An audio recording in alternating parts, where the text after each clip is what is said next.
Very good. Datu Victorine never mentioned that those images have been blessed. So I blessed them yesterday.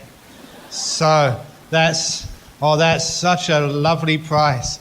It's almost a steal. It's almost breaking your precepts to buy it for the prices which were mentioned there. So please be generous. It's all for a good cause. And they're specially blessed Buddha statues. Okay. Oh, so getting through some of the questions. How long have I been coming to the BGF for now? How many years? It's a long time, but it's very nice. It's very wonderful having a centre which is open to all the different traditions.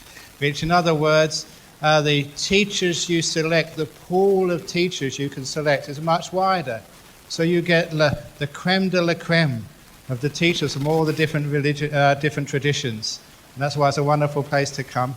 And it also means that you can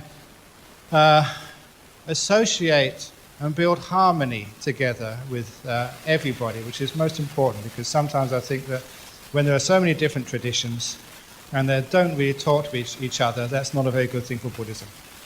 But anyway, here comes the first question after lunch. If you are caught in a bet of two persons who are very close to you, or in between, if you are caught in between two people who are very close to you and they're having conflict, how would you resolve the following? Oh, okay. 1. All three persons need to do some important things together. 2. How to help reconcile the conflicts between these two persons. So how to help a person who's suffering dementia or going to suffer this illness. The person is holding on to the past, swoon, so strong and cannot let go. What to do? Well, a lot of questions here, okay. Number 2, you're caught in between two people who are very, very close to you. And in order to try and solve those problems, again, having a bit of kindness is always really, really helpful. In other words, if you can see the good qualities in one of those people, and you can see the good qualities in the other person, and you talk to the first person about the other's good qualities and the other person about that first person's good qualities, then maybe they can recognize those qualities in themselves. So again, this happens to me because sometimes people come from marriage counseling, and sometimes they're sitting in a table and I'm sitting opposite them. I'm looking at them, I'm looking at him, I'm looking at her. The two of them never look at each other. So sometimes they're getting some bad feelings towards one another. But when I start talking to people doing marriage counseling, I try and not just to talk about the faults and the difficulties in their marriage, but talk about the good qualities. Why did you choose that person in the first place? Why did you fall in love with them? What did you like about that person in the past? And that can sometimes help. And a good example of that is this story, another of my stories. This happened at a funeral service in the United States, apparently, a long time ago. Because at a funeral service in the West, I'm not sure if you do this in Malaysia, but it's a wonderful part of a funeral service. Relations or friends come up and they say a few words about the person who's died. It's called eulogies. So, for example, say I die, and then Victor will come up and say something about me, and Lai Ping will come up and say, all my friends will come up and say something nice about me. And it's the personal memories you've had with that individual who's passed away. It's called the eulogies. And at this funeral, this man had died who was very old, and his widow, his wife, came up and was saying something about his life and what a wonderful time they had together. But she said one of the remarkable things about her husband was this piece of paper he kept in his wallet at all times, which he'd got before he met his wife. And the husband had told his widow how that piece of paper came about. What had actually happened was this. He was at school, and in the school, it was a boys' school, there was an argument in the class. And there was two parties there, and they were getting very angry and violent at each other.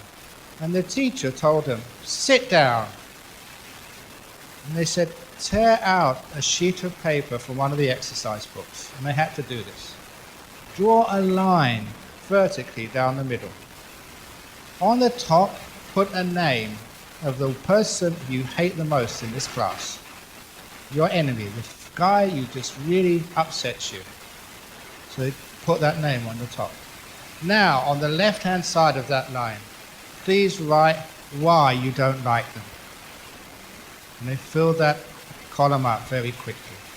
And when they finished, the teacher ordered them, on the right-hand side, please write down something you respect and like about that person. And of course, that took much longer to do. But they had to do it. And when they put something or a few things they liked in that person, the teacher said, now fold that piece of paper down the middle along the line and carefully tear it in two. But I'm going to come with the trash can, with the rubbish basket, to collect all the pieces on the left-hand side, all the things you don't like about that person. And she collected the left-hand side of the pieces of paper. Now, she said, the right-hand side, with the things you like about your enemy, go and give it to them, personally. And she said, this piece of paper was the piece of paper which her husband had received from his enemy at school, showing the things which his enemy respected and liked about him. He said he kept that throughout his whole life, because whenever he got upset about someone, he'd realize that when someone had got upset about him, they could still see some redeeming good features in me. And so when he got upset at someone else, he always remembered, got a piece of paper out, to see something wonderful and good about the person he was getting upset at. And apparently, because this was a funeral service, and because many old friends also attended, about 3 or 4 other elderly gentlemen also stood up and waved their pieces of paper, which they had also kept throughout their whole life. It would be a wonderful thing, a tool which you use in something like marriage counselling, to do that, to sit the two people down, sheet of paper, tear it in half, or no, draw a line down the centre. On the left hand, all the things which you don't like about your partner. On the right hand, all the things you like about them. Tear it down the middle, throw away the things you don't like, and hand to your partner the things you like and respect about them. And then you find it's just so hard to get so angry and upset and so sure that your anger is justified, and so sure that that person you married is not really worth anything. So if people are having a conflict, it's always because they just focus on the causes of the conflict, the things which separate them. If they could only sit down and focus by a little method like that on the things which they respect about one another. And it's just too hard to maintain such a conflict. That's one practical way of resolving the conflict, by focusing, or getting those two people to focus on what they respect about each other. And that helps reconcile. Because whenever there's a conflict, it's always the case we think that person doesn't deserve to have me as their partner. That person doesn't deserve me to forgive them. That we just can't live together. We're opposites. Men are born on Mars. Women come from Venus. That's not right. We all come from planet Earth. So we are the same race, the same, whatever it is, humanity. So when we see what we have in common, that's when we can reconcile conflicts. And the other story to how we reconcile conflicts is that, look, we're in this world together. It doesn't matter whether you're Malaysian, Singaporean, Thai, Australian, whether you're girl or boy or gay or whatever, whether you're Muslim, whether you're Buddhist, you're Christian, Hindu, or whatever. We are living in this planet Earth, and we have to work together. And that particular story, which is very relevant in today's world, is the story of a friend of mine who was from Canada, and they were working in Western Australia as an engineer in the mines in the northwest. They were on a contract for 2 years. When the contract finished, they had to go home to Canada, to Toronto, where they still live. She still keeps in touch with me. So instead of flying back to Canada, They had this great idea. They were a young couple, the late 20s. They hadn't got any kids yet. So instead of flying back, let's have an adventure. They sold their house, which they had bought, and bought a boat so they could sail back from Perth to Vancouver. The idea being, once they reached Canada, they could sell their boat and they get the money back for the deposit for the next house. It made economic sense, and it was also a great adventure. Young people sailing across the Pacific Islands, a wonderful adventure to have. But they needed some help, so they found two friends who were going back to Canada, and so the four of them crewed this small yacht, having an adventure of a lifetime.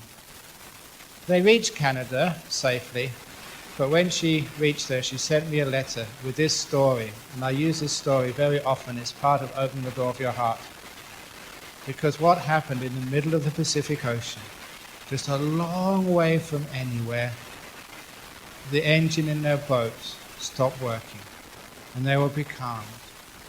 And the two men had to go into the engine compartment to try and fix up the problem. While the two women, they didn't know anything about engines, so they're just on deck chairs reading magazines, having a good time. But imagine two men trying to fix up an engine. They couldn't find the problem, so they started getting irritated at each other. It's your fault. We don't know what you're talking about. It started off just with a few unkind words, and then the argument grew.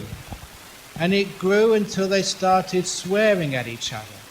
And it got so bad that one of the men was so upset, the conflict was so bad, he threw his wrench on the floor and said, "Right, that's it, I'm leaving." And that's what he said. Now this is how mad it is when you're in conflict. He was so mad that he went back to his room, he changed into his best clothes, packed his bags, and appeared on the deck carrying his baggage. And the girl told me that her and her friend almost fell off the boat laughing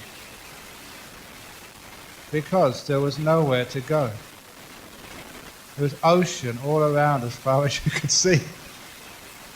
And so this man who wanted to leave realized he couldn't leave. So there's only one alternative. Red in the face through embarrassment, he turned around, went back to his cabin, changed back into his work clothes, and went back into the engine compartment to help fix the problem. There was no other choice. And they did fix the problem. And of course that little conflict was over, and they reached the destination in Vancouver, the best of friends. And that's a wonderful story because it shows whether it's in marriage or in the office or anywhere else, or in life, country between country, when we realize there's no alternative, when we realize there's no place to run, it's as if this planet Earth is surrounded by the ocean of space in all directions. There's no place we can go. Then you find you can always work out the problem. You can always solve the conflict if you know there's no other alternative. And that's sometimes what you tell a husband and wife. If you really want to, you can. And you will. But running away means it doesn't get solved. So sometimes in a conflict, put them together, we have to work it out, and we can. And even on the political scale, I will never forget one of the ex-prime ministers of Thailand, Dr. Sanya Thammasat, who told me personally, he was a prime minister for 1 year in Thailand. And he once told me, he said, "There's no problem which I cannot solve in politics just by going to my adversary, who we're having a conflict with, going to him personally, just the two of us, putting my hand on his knee, which is an Asian symbol, gesture of friendship. You don't do that in Australia because that's a symbol you're gay. But you put your hand on your friend's knee to show your friendship and just talking it out, just the two of you." He said there was never a problem I couldn't solve with metta, with kindness, and just with a dedication to solving that problem. So that's how we can solve those conflicts, by saying that there's no other choice, we have to reconcile, we have to find some middle ground. And doing that little seeing the good in another person helps. You realize that they're worth reconciling with. And how to help a person who's suffering from dementia or going to suffer this illness. I think I mentioned earlier, or was it last night, I went to visit my mother last October in England, a rushed visit. So I heard from my brother that she had dementia and it was getting worse. And I rushed back to see if I could see her before the windows of her past totally closed and she wouldn't recognize me. Unfortunately, I was too late. She can't recognize me now. As far as myself and my brother were concerned, she does not know us from the cleaners. So her mind is closed. So, how do you help a person like that? I was told, and this story makes so much sense, because people said, it was a waste of time visiting your mother when you don't remember her, or when she doesn't remember you. And I was told there was one man in England who would visit his mother every day in the morning before work, even though her dementia was so bad also that she could not recognize her son. And one day the doctor took this man aside and said, look, you're wasting your time. Your mother doesn't remember you visited this morning in the afternoon. She doesn't know who you are. You could just visit maybe once a fortnight or once a month, because she doesn't know. She doesn't know who you are. And the man replied, that's true. My mother does not know who I am, but I know who she is. That's why I visit every morning. When I heard that, I said, that's exactly what it's like when you have someone with dementia. My mother doesn't know who I am, but I know who she is. That's why I care. Now remember that. And how can I help a person? There's nothing I can do with the mind, but just to make sure that she's well looked after or he's well looked after. All the physical needs are there. Beyond that, you can't do very much. And the best way to prevent a person getting dementia, it's one of those problems which is increasing in our world, and it's not just in the Western world. I'm sure that's happening over here in Malaysia as well. I remember this story of this man who went to see the doctor, and the doctor said, we found out you've got 2 diseases. He said, oh my goodness, what are those? He said, you've got cancer. And he said, oh my goodness, not cancer. What's the second disease? You've got dementia. Oh, at least I haven't got cancer. That's not so bad. That's a joke. So, one of the great ways of overcoming the possibility of dementia, I'm not sure if this is proved by science, but it makes a lot of sense to me as a meditator, is actually to develop your mind in meditation. Because when you get a strong mind, I'm pretty sure, pretty confident, that will protect you from dementia. As far as the Buddha was concerned, that mindfulness, which is developed in meditation, is also the same word for memory in Buddhism. So a person with strong mindfulness or strong sati also has a very, very good memory. So if you develop your meditation, then I think that's really going to help you not developing dementia. And the person is holding onto the past wound so strong and cannot let go, what would you do?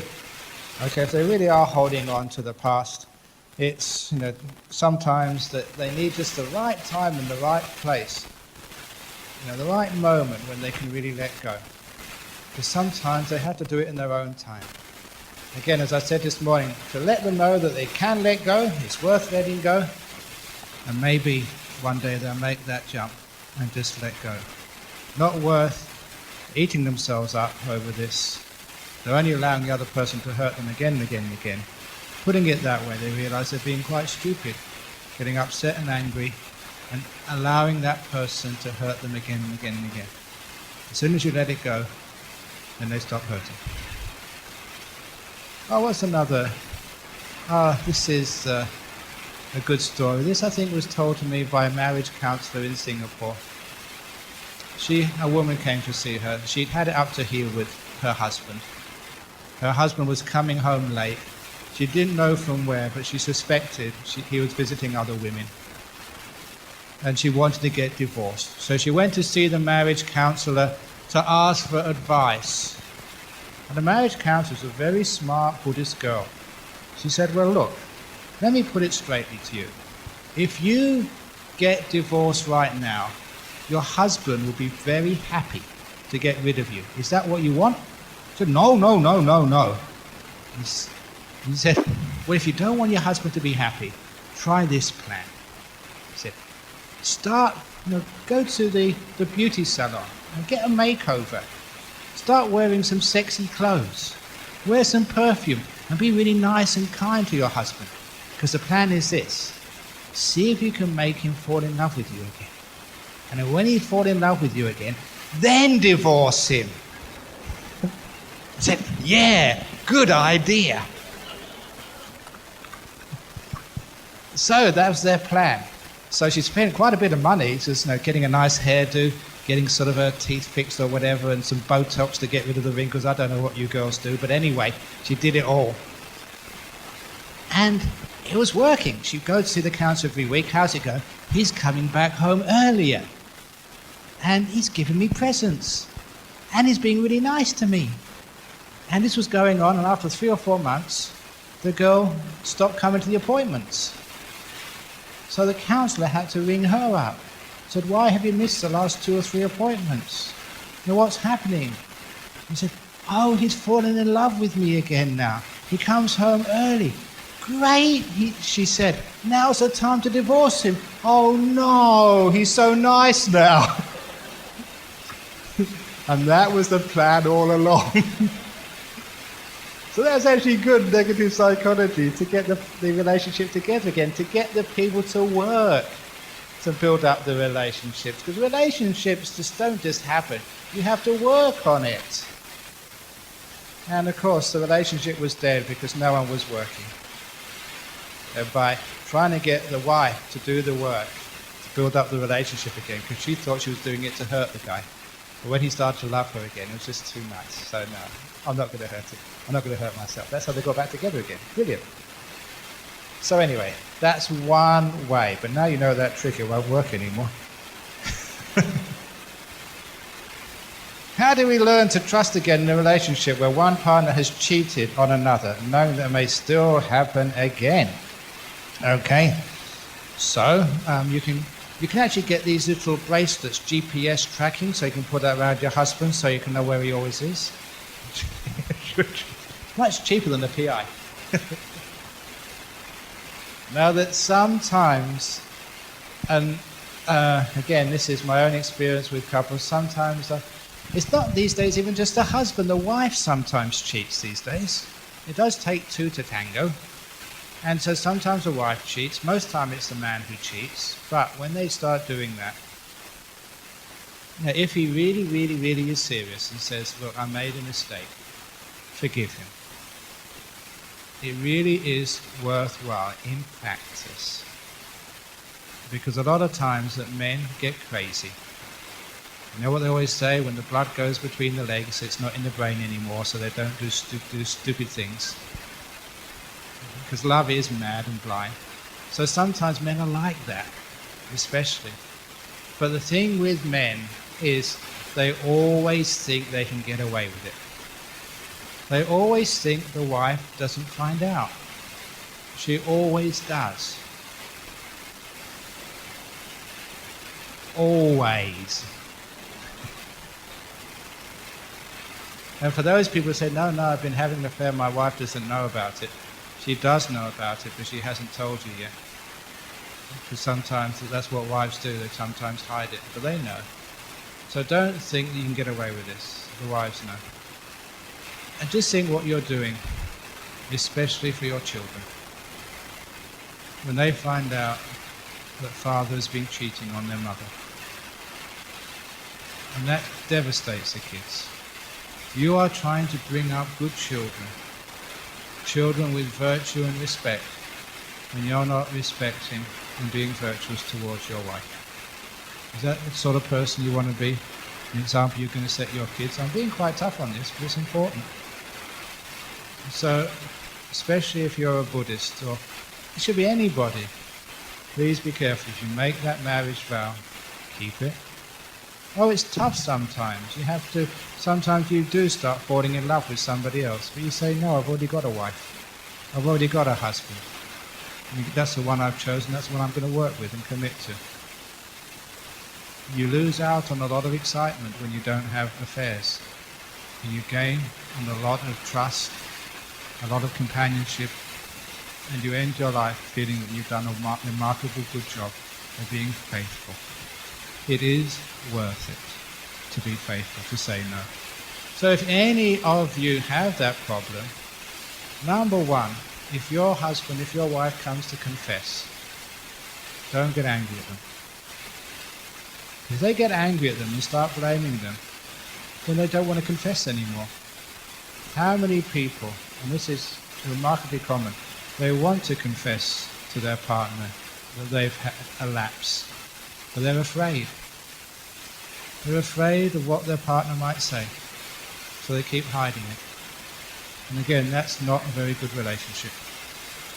So please have a trust in your relationship. If one of you has made a mistake, please be strong enough to listen to that mistake. And if your partner is really confessing it, it shows they do respect you, but they were weak. Forgive them. Don't get angry and upset. And the second thing, look, how can we work out strategies that this never happens again? You've really hurt me. So obviously, because you've told me this, you obviously want the relationship to continue. How can we work together to make this relationship work? Even little things, right? Going out together again. Going to romantic dinners or movies or something. Just so you can rekindle that romance. Being kind to each other, finding out what each other like. Whatever it is, just to do a little bit more work to get that relationship back on track. And get your partner, as soon as they start feeling they like someone, say in the office, please tell me straight away, partner. So at least I know. And so maybe we can talk to your boss, or maybe we can move you to another office or somewhere, so you don't sort of meet that person. If they're sending you emails, let's get another email account. Change the telephone number or something. It's not that hard to stop a relationship if you really want to. So it can be done.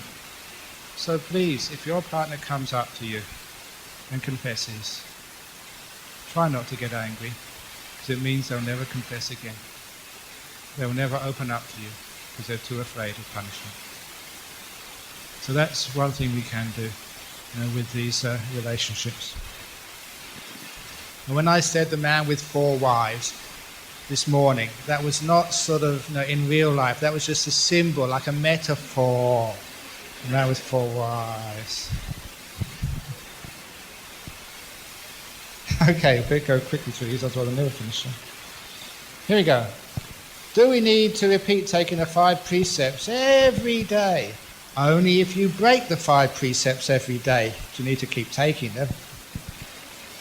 So no, you take them once, and that's enough. Do you need to get married every day? With your wife, just go through the ceremony every day? No. When you die, do you need to do a funeral every day for the corpse? No, only once is enough, as long as you do it well. However, be careful. I'm not sure if I told you, but there are some people these days, I'm not sure in Malaysia, but this is very common these days in Sri Lanka. You know the 8 precepts? I found out about the 13 precepts. You know what the 13 precepts are? People who keep 8 precepts in the morning and 5 precepts in the afternoon. If you think about it, that's called the 13 precepts. And that's not really keeping any precepts. So just do it once and have done with it. And every time you take the 5 precepts, how long does this last? Gee, just one whole lifetime. That's how long it lasts. So you don't have to do it in Pali. You don't have to say Parnati Pata Veramani. Just say, I undertake the 5 precepts. That's enough, as long as you know what you're doing. Dear Ajahn, parpuncture or proliferation is the cause of our quarrel that leads to our unhappiness. Is our view ideology that moves us in samsara? Please explain. Thank you. Oh, proliferation, because sometimes it happens, especially in marriage. Sometimes, your wife is working late because there's a lot of business in her office, and you think, why is she working late? When she comes back, she's not interested in me. And you think, she's not interested in me. It must mean she's got, somebody else she's interested in. Not just interested in me, she always has these headaches and headaches and headaches. That must be someone else she's sleeping with. There must be something wrong. In fact, I read this story the other day, that your marriage is off to a bad start when as soon as the marriage ceremony is finished and the priest says, you may now kiss your bride, the bride says, not now, I've got a headache.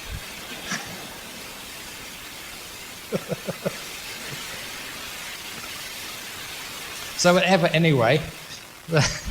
So proliferation so that's just too much thinking.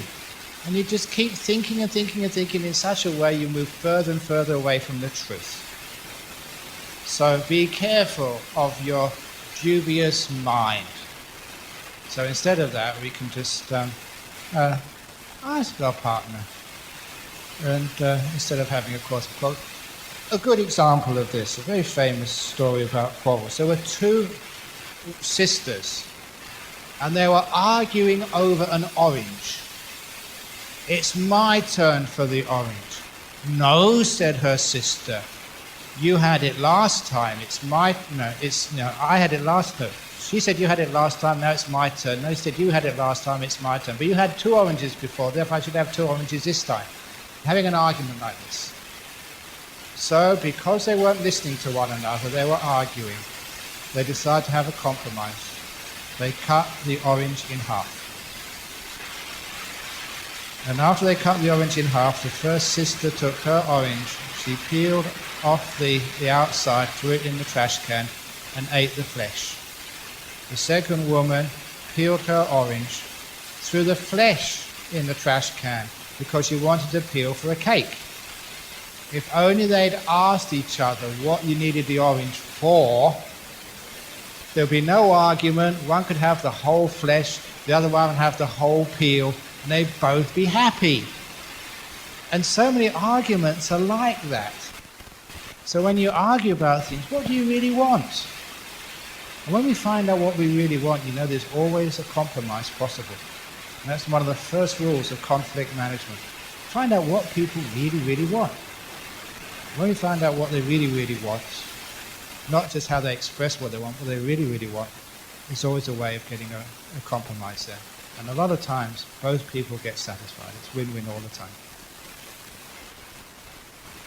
Ajahn, thank you for your enlightening talk. My question is, how does transference of merits works? How does one confirm if the merits are properly transferred or received? Oh, we know when you send an email, if it bounces back, it's got the message on there, I'm sorry, but your email has permanently failed. So if you get sort of a very good mind, sometimes the email gets back into your mind, sorry, the merits have not been transferred. But does not matter. How do the merits get transferred? This is mostly the way it gets transferred. I think many of you know, you may have had this experience, especially in Malaysia here. Many of your children go and study and live overseas. Maybe in Australia, maybe in Europe, England, New York, California. Many of you may have children overseas right now. Suppose there was an accident and your child was maybe in a car crash. You would know right now in this hall that something was wrong. Because parents and children, people we really love and very close to, there is some sort of connection there. You know what's happened. One of the anecdotes which I tell, which appeared in the Melbourne Age, was of a vet, a young man, was a veterinary surgeon. On a Friday afternoon, he'd finished work and he was travelling from Melbourne into the countryside for a week-long party, like a weekend party with his friends. He'd been looking forward to this all week, so he's driving along, finished work for the week, in a really good mood. Halfway on the journey, inexplicably, he was overcome with strong emotions. He started crying.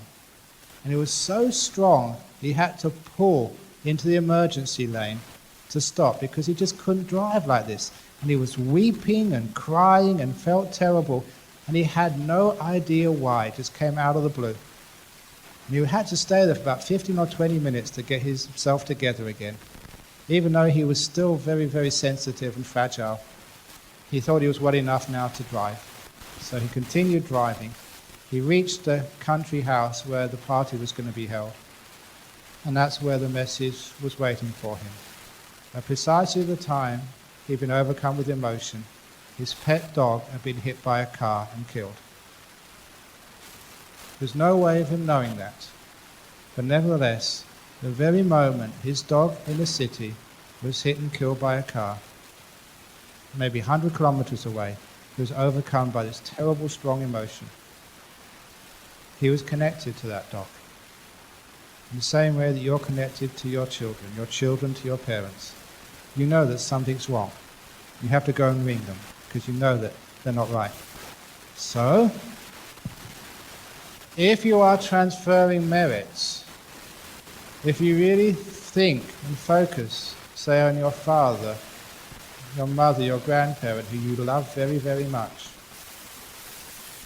they know that you're thinking about them. The same reason why you connect in this life is that same process by which you connect from this life to the next. They will know that you're doing something good in their name. They will, instead of like being upset, they'll be just so overjoyed that their children are still remembering them and they're doing something good in their name. They're doing some great good karma. They'll be so overjoyed that they get that joy. They get that inspiration. And that is the most powerful way that merits are transferred. It works on the same principle, the connection between loved ones. So that's how you can transfer merits and how they're received. If they're not received, it doesn't matter. You've been thinking and caring about an ancestor without whom you wouldn't be where you are today. It's gratitude. It's a beautiful thing to always remember your ancestors. Is there such a thing as divine retribution? Should mortal sinners expect to get their just deserts in the afterlife? Oh, you're going to be in big trouble. Oh, no. There is no such thing as revenge in Buddhism. As one of the things was, as an English boy reading Buddhism, I was just so inspired to see that Buddhism doesn't have punishment. Instead, we have forgiveness and trying to find some strategies to make sure it doesn't happen again. Punishment and violence just makes more ill will. An example of this. I'm an abbot of a monastery. I have to train the people who come into robes. So one day there was this trainee wearing white who came to confess his crime. He was supposed to be keeping 8 precepts, one of which is you're not allowed to eat in the afternoon. Nothing solid, just like monks. And he told me the afternoon before he was hungry. He went into the kitchen and made himself a sandwich and ate it without telling anybody. He said, I've broken my precepts. He said, I'm terrible. And I said, no, that's fine. Now you've told me, fine, you can go now. And he was, what? You're not going to punish me? He said, no, we don't do punishment in Buddhism. Just, make sure that you eat more for lunch. So you don't get so hungry in the afternoon. You can have some chocolate or something in the afternoon, have a cup of tea with sugar, whatever you want, or honey, but try to eat more so you don't feel hungry. That's it. You can go. And he told me, he said, that's not going to work for me, he said. If you don't punish me, I'll probably do the same tomorrow. So he was challenging me. So I had to very quickly think of an appropriate punishment for this young man. And as it happened, that day I was reading a book about Australian history. And I think many of you know that Australia was a British colony where the British sent all their convicts, and they were very cruel to those convicts. If they broke any rule, they were actually whipped, and the instrument used was called the cat of nine tails. And it was brutal. But I've just been reading that. And when this young Australian man said he wanted a punishment for eating in the afternoon, I remembered what it said in that book, and I said, okay, I will give you a traditional Australian punishment. I will give you 50 strokes of the cat. And this poor man, he's wearing white clothes. His face went whiter than the clothes he was wearing. Because he'd only just joined a monastery. You think, oh my goodness, you get whipped for doing, I shouldn't have joined this place. I shouldn't have confessed. I'm going to get flogged. And then I had to explain to him what 50 strokes of the cat mean in a Buddhist monastery. We've got 2 cats. Find one of them and stroke them. 1, 2, 3. That's called 50 strokes of the cat. To learn some compassion and kindness. Because that was his mistake. He was so unkind, he always thought that when you make a mistake, you need to be punished. Kindness works in another way. If you make a mistake, be kind, because we all make mistakes. He was hungry. Now, that's not worth punishing for, but try and find out why you did that. You were hungry, so eat more, so you don't need to do that, so you can keep your precepts. It's all voluntary. So that's how we actually look at punishment in Buddhism. We don't have it at all. So if that's how monks and the Buddha behave, how can there be divine retribution? Isn't sort of, these heavenly beings, aren't they supposed to be high-minded beings? How can a heavenly being punish anybody? Heavenly beings will say, oh, never mind, you'll be okay. We all make mistakes, okay, just go and find a cat and stroke it 50 times. So now that is really what happens. But a lot of people find it difficult to forgive. They can't forgive other people, and more importantly, they can't forgive themselves. That is our biggest problem. If you've done something wrong, if you've made a mistake, you are of the opinion you deserve to be punished. And so, some people who have misbehaved and got into guilt, they can't even have a successful relationship. Happiness is there for them, but they won't take it. They will destroy their relationship because they think they don't deserve to be happy and successful. That's one of the psychological underpinnings for broken relationships. You may be with a man, he's a great man, but he keeps messing around with the relationship. You could dig deep and you find that he thinks he doesn't deserve to be happy. Subconsciously, he destroys the relationship. I've seen this many, many times. People have done something wrong and they haven't forgiven themselves yet. So they seek for pain, they seek for punishment. And if that is there with you when you die, then you will seek for punishment in some lower realm. The only reason why, because you feel you deserve it. There is such things as hell realms, but you make your own hell realm to suit yourself. You will punish yourself accordingly as you think you deserve. No being will send you down to a hell realm. And those hell realms, if you read the Buddha's sutras, they are mind-made. They're not God-made. They're not some places which are always there waiting for you. You make them, and you stay as long as you think you deserve. And the gates of hell are always open. You can walk out at any time.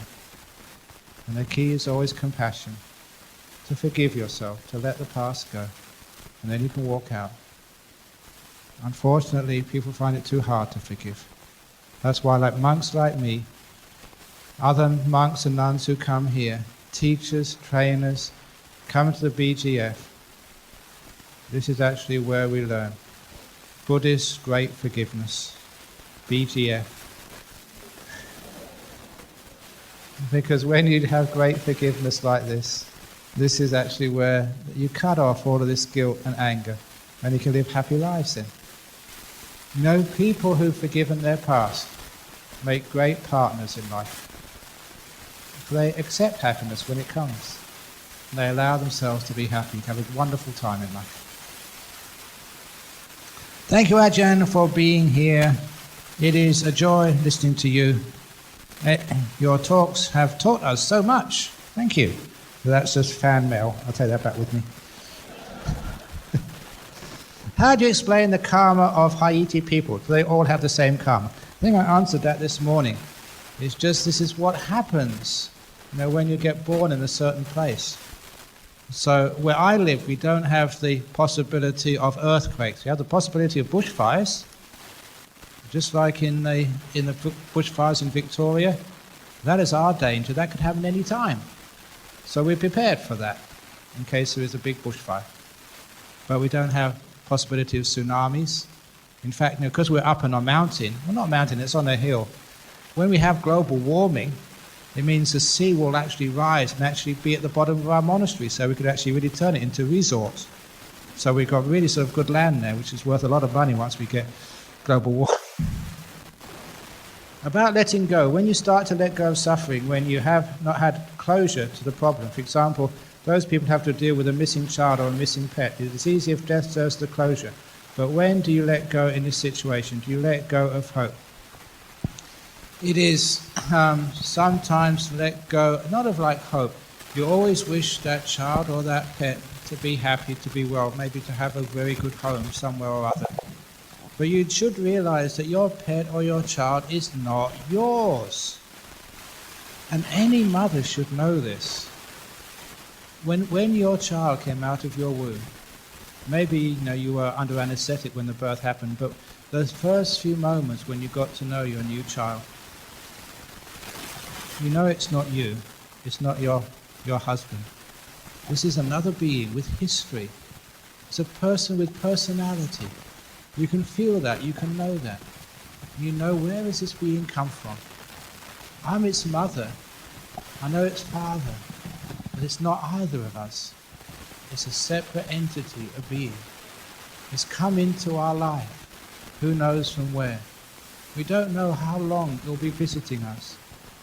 But it's not ours. It's just put into our care. For 18, 20, 25 years we look after it. And then we send it out into the world. We are like gardeners looking after a plant. We don't own the plant. We have to care for it. And please have a good way of looking at your children, because some parents are so overly controlling of their kids. They cause so much suffering to their children, always telling them what to do and when to do. Please remember the wisdom of the bird. The birds, when they have eggs, they sit on those eggs for days. And if you think you're getting a sore bottom sitting on the chair, think what it's like being a bird on those round, hard eggs. And when the birds are hatched, they spend hours just feeding those chicks. Their mouths are always open. If you feel how hard you have to work to pay off your kids' education, to feed them and get them iPods and video games, imagine what it's like being a chicken, like a bird. Always got their mouths open, these little birds. And then they teach them how to fly. But once they can fly, that's it. Bye-bye, kids. We're off. And that's a wonderful thing. Wouldn't it be a wonderful thing? Once your kids have got the degree, okay, bye-bye, kids. You can get out now. Now, fortunately, sometimes we feel we own our children for the whole of our lives. We don't let them go soon enough. Which is one of the reasons why that some of the children, they might come back for Chinese New Year, but they don't come back at other times. So remember, if you always let your child go and give them that freedom, they will love you so much, they will come back more often. So please give kids freedom. So if there's a missing child or a missing pet, you don't know where they are, have had not closure. This idea of closure, sometimes there's never even closure. Even if you find that they have been killed or had an accident, still that's not closure. People think that's closure, they have to know. But all it means is the type of pain changes from just trying to find that being to try and deal with the fact they're not going to be here anymore. So it's a different type. Even in grief, the only closure is when we let the person go and we move on with our life. So that if you have got a missing child, you just wish them well, wherever they are in this world. I hope you're still alive and having a wonderful time and being cared for. I've tried my best, that's all I can do. If you've got a missing dog or cat, maybe someone's looking after them. They're having a wonderful time. I think you all, maybe some of you know that great cat in Brickfield's temple, I don't know if it's still alive, who ran into Brickfield's temple, and as soon as it ran in, no one knows where it came from. It went straight into the Dharma hall and got up on its hind legs with its paws looking up to the Buddha. And I've got a picture of that somewhere back in Australia. And of course, as soon as that cat did that, praying to the Buddha, that cat had a meal ticket for the rest of its life. Very smart cat. So sometimes our pets do disappear, but that's okay. They'll find a nice home somewhere. So you have to let them go. That's the only closure. If they're missing or they're dead, it's pretty much the same. Does the suppression of the 5 hindrances equal the jhanas? A monk mentioned once in a sutta somewhere, suppression of 5 hindrances comes before the jhanas. Is that so? Yeah, this is just a meditation question. The jhanas are these deep states of meditation, very wonderful, very powerful, very useful. This is when the 5 hindrances which stop you seeing things as they truly are vanish for a while. So they are suppressed before the jhanas, that's one of the important requisites, and they stay suppressed after the jhanas, which means you have this huge opportunity for insight.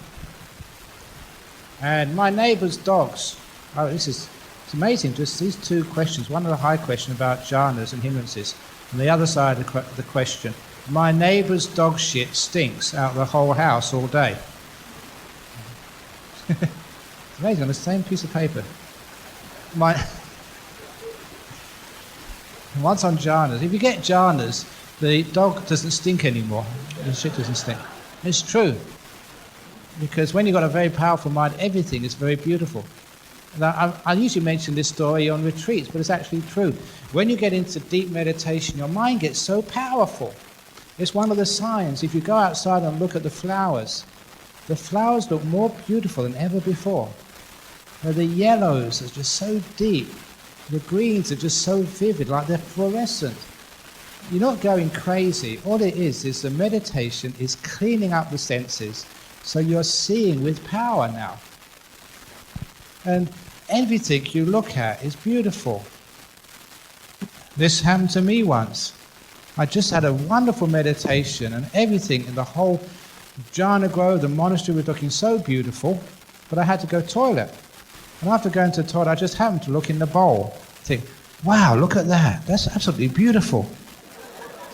Oh, it's so fragrant.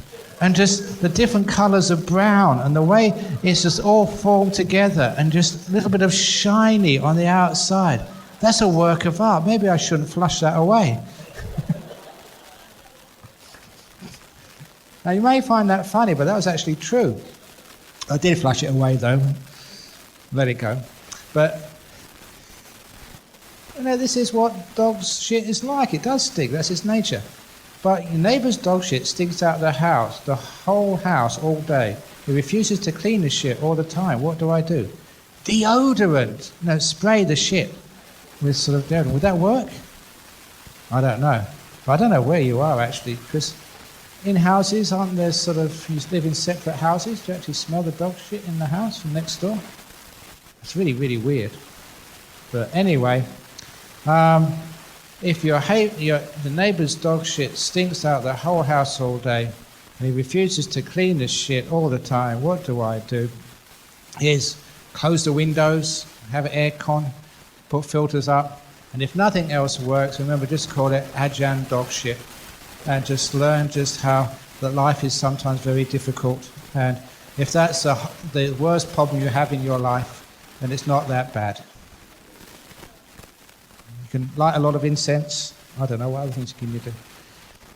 Wear a gas mask.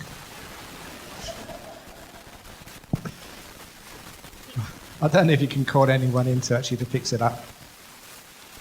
In our streets, our people don't carry guns. In our schools, our students don't carry knives. Yet in our houses, we live behind bars and guards. How then can we practice fearlessness? This is a big problem now because I think it was in Australia recently. There was I think in Melbourne, a kid got killed in an attack with knife. I think was it 10 or 11-year-old child had a fight in the school ground, and one of the kids pulled a knife and killed him. And I think that's the first time that's happened in Australia. And I think the knife crime, it's like a sort of in thing in many sort of European countries, United States. Kids carry knives to school. And hopefully that the kids here in Malaysia don't follow that. It's unfortunate that sometimes when they hear about it in one country, they do the same in other countries. But in our houses, we live behind bars and guards. How then can we practice fearlessness? You look, what's the cause of the violence? Many people look for the causes of violence in young people. There is a lot of testosterone-generated violence, such as young men being young men. But obviously it needs to be channeled into safer areas, especially like with sports. It's a great way of young men sort of competing, which is part of the genetic code of the male to compete in such a way. And to sort of get that testosterone channeled in more positive areas. But it is a shame that we have life behind bars and guards, in our modern society. And so how can we overcome that? Unfortunately, I think it's probably the same in Malaysia. It certainly is in Australia that the other half, not the half, maybe 80-90% of violence comes from drug-induced violence. Otherwise, people trying to find drugs, or people actually under the influence of drugs. And of course, even in Malaysia, there's a death penalty for people with drugs, but there's still many drugs come into this country. Corruption is one of the biggest problems, we all know that. So I think that, as a society, we should be even less intolerant of corruption than we are now. So please don't tolerate any corruption in any area of life, because that corruption would also lead to other aspects in society, like having drugs in our communities. And we take away the drugs, and we try and sort of ban them, or find a way of discouraging them. We have groups like the youth groups, for our Buddhist children, so they realize they don't need to take drugs. And then maybe we can take away the bars, and we don't need to live behind such bars. It's also that sometimes that people have got no hope. Sometimes people who are very poor, when they have got no hope, they think that's the only thing they can do to get a meal or to get a life is to steal. So it's great also to have charities, to have places where we do look after the more underprivileged members of our societies, to give people even in the poorest strata of societies, as they say, a hope, a path to be able to go forward in life. That takes a lot of money, that takes a lot of our taxes. We know it's much better to pay those taxes to the government for programs to help our youth than to have insurance and bars on our windows and lessen the quality of our life. I think you may all remember, I remember, times in my youth where you didn't need to have locked doors, you didn't need to have bars on the windows, you knew your friends, you knew your neighbours, and the chances of getting robbed was just so low. These days, times have changed.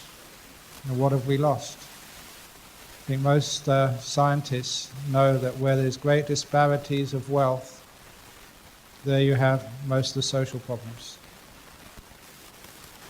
When it's very, very rich and very, very poor.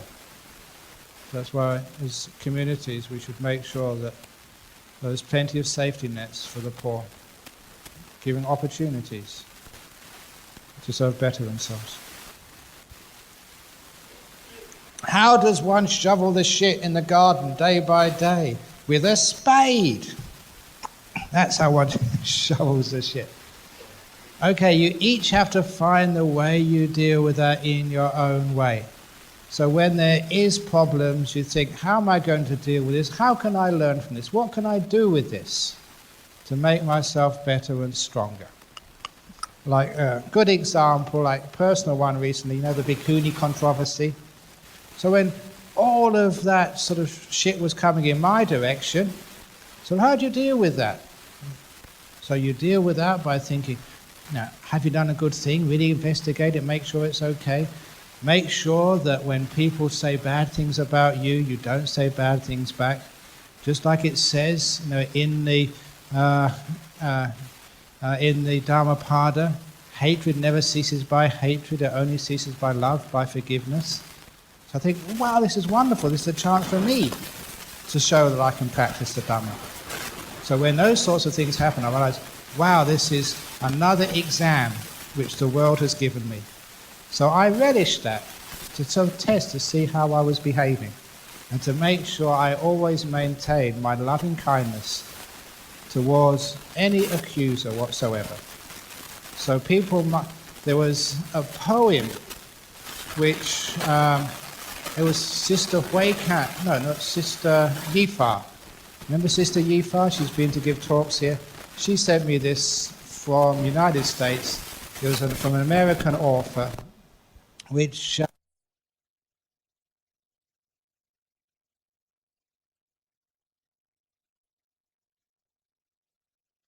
circle which shut me out. Heretic, rebel, someone to flout. But love and I had the wit to win. We drew a circle that kept them in.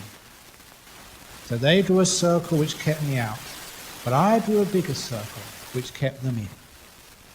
Now that's a wonderful little way to deal with a problem when you've been rejected, expelled, or people say, no, I don't like you anymore. They've drawn a circle which has put you outside. But me, you put even a bigger circle which makes them inside. So from experiences like that, I welcome them because I can grow from them, I can learn much more. And I also have more stories to give talks about. So all of the difficulties in life, this is what we mean by digging these things in, testing yourself, learning, growing from these things. So the next time it happens to you, you are stronger, wiser, and even more compassionate. And that's what we mean by digging these things in. So I said this morning, you look upon any adversity, any difficulty in your life as being your teacher. So you say, here I am, this is painful, this is difficult, this is a problem. How am I going to learn from this? How am I going to grow from this? And just with that attitude, instead of trying to get rid of it, embracing it, and saying, how can I learn from this? How can I grow from this? What is this teaching me? What can I find out from this? How can I make myself a better person from this? And that's what we mean by digging in the Dhamma. Does a victim of a physical or sexual abuse need to go being abused as a sign of acceptance and paying back the past karma owed to the perpetrator? Now this is such a common thing in psychology. Someone who has been physically or sexually abused, they tend to abuse physically or sexually other people when they're in positions of control or power. Children who've been abused turn into abusers when they grow up. But they don't have to do that. Again, that's only a repressed anger, a feeling of lack of self-worth. It's a strange thing. It's common that people who have been raped or abused think they deserved it. And this is actually a very strange thing to understand, but it's so common. After a while, you can get your head around it. Women who've been raped often don't report the rape because they think that somehow or other they deserve that. That is just so wrong. No one deserves such violence to them. So why do they feel that they deserved it? It's because of the culture of guilt which we've been brought up in. That we think that somehow if we experience pain, we must have contributed to that. It's somehow karmically our fault. We take on that blame. Buddhism, real spirituality, no blame. You did not deserve that. So, you've been violated, you've been hurt. And people who've been raped, often this is one of the ways they describe it, it's like having your soul taken out. It's part of you has just been destroyed forever. Something very, very intimate and personal to you. So what are you going to do about that? How we do that is build up a new soul. I'm not talking about Anatole or anything. Build up new love, kind love, first of all to yourself. You didn't deserve that. Be kind to yourself and see if you can embrace that and move forward with it. How is that done? Now you learn what it's like to take away something so precious of another person. Learn what it's like so you never do anything like that to anybody else. Once you know how painful it is, you know how important it is not to repeat that hurt and pain on anybody else. My own father was not sexually abused but physically abused as a young man. I found this out when I used to ask my father about my granddad, who I never knew because he died in Liverpool before I was born. And my father would refuse to speak about his own father, my paternal grandfather. It was only later on in life I got it out of him. He said, "Come on, Dad, tell me what your dad was like. I want to know what my grandfather was like." He turned to me and he said, "Your grandfather was a bastard." That's what he said. So what do you mean? He said, he was a plumber by trade. During the Depression years in England, before the Second World War, times were really tough. Not like the credit crunch. This is nothing compared to those Great Depressions in Europe, United States in the 30s. And he said if he did make any money, he'd spend it in the pub. Come home drunk, get off his belt, and whip any child for no reason if they came in the distance of the belt. And then he was set on his wife, my father's mother, beat her. And he said, I hated my father. He was a bastard. But he also said, my dad said, that whenever he was on the end of that lashing with the belt, he always made this promise to himself. If in the future he ever had children, he'd never ever do anything like that to his own kids. He realized how much it hurt, not just physically, but deep inside. He said, I would never do that to my kids. Later on in life, he was my father, I have a brother. He just couldn't hit us. He couldn't punish us in that way. And we didn't turn out to be rotten kids because he wouldn't punish us. We respected him without the need for a cane or a strap or a belt. He learned from that violence not to give violence back to his kids. And you all know how I respect my father so much and how much I learned from him. What a great man I think he was. Part of the reason was how hard was his childhood. He dug in that shit. And he became a wonderful man. That's a personal example of what can happen. Victims of gross domestic violence. You can learn, you can dig it in. You can become an amazing person. My own father was one of those examples. Can be done. How should be the Buddhist way of looking at the 2012 end of the world? I see many people overreacting. Are they not? Sadhu. Yeah, how many people remember Y2K? It's going to be end of the world then. 1999, according to Nostradamus. You could actually read the history of the end of the world. People have been predicting the end of the world since the time of Jesus Christ. If you read the Bible, he said the world will end in our lifetime. Before you, the disciples, have walked all over Palestine in those days, the end of the world will come. It never did.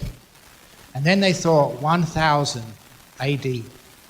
After 1,000 years, most people in Europe, they left their homes and went to the high ground, feeling that 1,000 years after the death, after the birth of Jesus, would come the end of the world. They were all Christians. And what happened? Nothing. I think it was the Seventh-day Adventists. The end of the world was going to come about 1960 or 72 or something. And what happened? Nothing. Look, you tell all the people who think the end of the world is coming, please put your money where your mouth is. I hereby, on behalf of the BGF, put 100,000 ringgit. Any takers, I bet you the world is not going to end in 2012. You put your 100,000, we'll get a lawyer. I'll put 100,000 in, you put 100,000 in, and after 2012, the winner takes all, and the interest as well. Of course you're going to win. So, a lot of people, they say these things, and it's interesting. Why do we think this? Because we like being scared. That's all. People like having fear and controlling people with fear. Because if I say, suppose I did say, the world is going to end, not in 2012, but 2010. The tiger is going to roar and it's going to eat the whole world.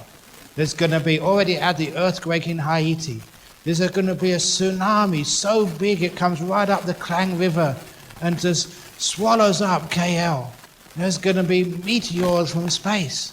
And it's going to end soon. So this is your last opportunity to make good karma. Please write out a check for everything you own and give it to the BGF. You won't need it next week at the end of the world. Sometimes because of fear, it's a lot of scams. It's fraud. It doesn't work. So please, no, don't be gullible. The world will not end. The only time I remember this was in one of the newspapers. Have you seen this fellow? I remember this fellow in Australia, in Perth. You'd always see him on a Sunday when we went back from our city centre to our monastery with a sign at the crossroads. The end of the world is nigh, the end of the world is nigh. He kept on having this sign with passing traffic. Because we were Buddhists and he was obviously a Christian, we waved to him and he waved back. We shout out, see you next week. The end of the world is nigh. We were cheeky. But then actually, we didn't see him for a while. We found out he had a sign, he was crossing the street and he got hit by a car. So actually he was right after all. It's a sick joke, but it was actually true. What carries better merit, donating blood or listening to a Dharma talk? Okay. It really is whether you are really listening to a Dharma talk, because sometimes that people aren't really listening. Sometimes you see this, sometimes they're looking at their clock, they've got their head down over there. But that's actually why I'd try and tell jokes, because sometimes, I know in Perth, people keep on listening because they're hanging out for the next joke. So, if you don't tell a joke every 5 or 10 minutes, they really fall asleep. They've got to keep awake because the next joke is coming soon, but they don't know when. What's my latest joke? Oh, here's the latest joke, just to wake everybody up. There was this man, it was almost the end of the world for him because he was lost in the desert. And he was crawling through the sand on his hands and knees. He had hardly any energy left. The sun was beating on his brain. He had sunstroke, heat stroke, thirsty. His energy was almost gone. He was so close to death. And he thought he'd had it when he saw something in the distance coming across the sand dunes. He said, no, this is a mirage. But he saw it, it stayed, it came closer. What is it? And through the haze he made out 4 husky dogs pulling a sled with an Eskimo on the back. And he thought, this is crazy, it's a mirage, I'm going mad. But it continued in his direction until the husky dogs were licking him. He could actually feel it. It wasn't a mirage. He was saved. And he blurted out, oh, I'm so lucky, so thankful. You've come to save me. I've been lost in the desert for days. And the Eskimo said, and you think you're lost?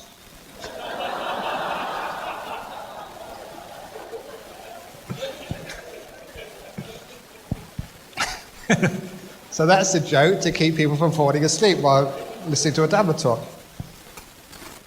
So, is it better donating blood or listening to a Dharma talk? It's if you donate blood, you may help a person for a couple of days. But if you listen to a Dharma talk, you help yourself and people for lifetimes. So it is actually much better listening to a Dharma talk, but it doesn't mean you don't donate blood as well. Because what you can do, go and donate blood and listen on an iPod to a Dhamma talk at the same time.